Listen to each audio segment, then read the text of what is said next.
Words are powerful. When you say certain words, it signifies to every cell of your body what you're going to manifest. It signifies to your subconscious as well. And today we've got a very exciting day because today we're going to be scripting together.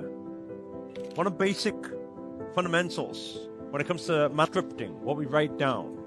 Now, we're not going to be scripting just like, okay, yesterday you already said what you want to manifest, okay?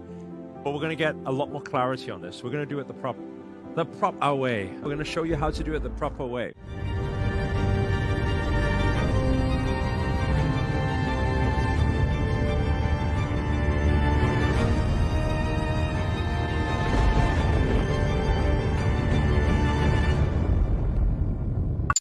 So, what does that mean? Well, first of all, we're going to use the 4 pillars. Those of you who have the journals, you can actually see it inside the journal on day 2 already. We're going to use the 4 pillars of success. We're going to use the 4 pillars of success. Those of you who have the journal, that is page 12, you'll see it there. So, what are the 4 pillars? First pillar is the pillar of health. Second pillar is the pillar of wealth. Third pillar, pillar of relationship.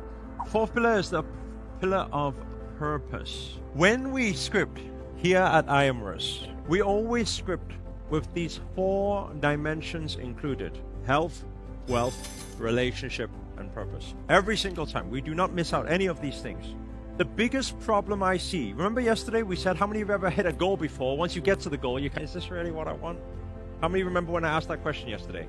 Right? That becomes a problem because otherwise you'll always be going for new goals, hitting the same roadblock, finding yourself again, refinding yourself again, refinding yourself again, chasing again. At the end of the day, you're trying to find success or happiness.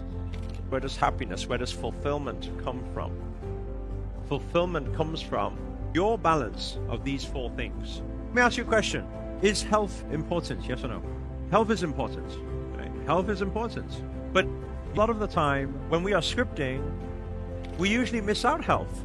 We're scripting, I want the love of my life. I want money. What about health? Because how many of you would agree that you can have other things, but if you lack health, you probably will not want the other things anymore? How many of you know what I'm talking about, right? There's a lot of people like that. What is that saying? That I think one time the Dalai Lama said something like, a lot of people, they sacrifice their health to make wealth, right? And then they get to the end of their life, and what do? They try to use wealth to try and get their health back, which is very hard. What a lot of people don't realize is, this is required for this, and this. True or true? If you don't have the health, right? Are you healthy and fit enough to actually create wealth, or even live the wealth, or even enjoy the wealth? No, absolutely not. You need this thing. The problem is when you're one-dimensional thinking, one-dimensional scripting, which most people do, you miss out these other factors and then you end up unhappy still, not fulfilled still.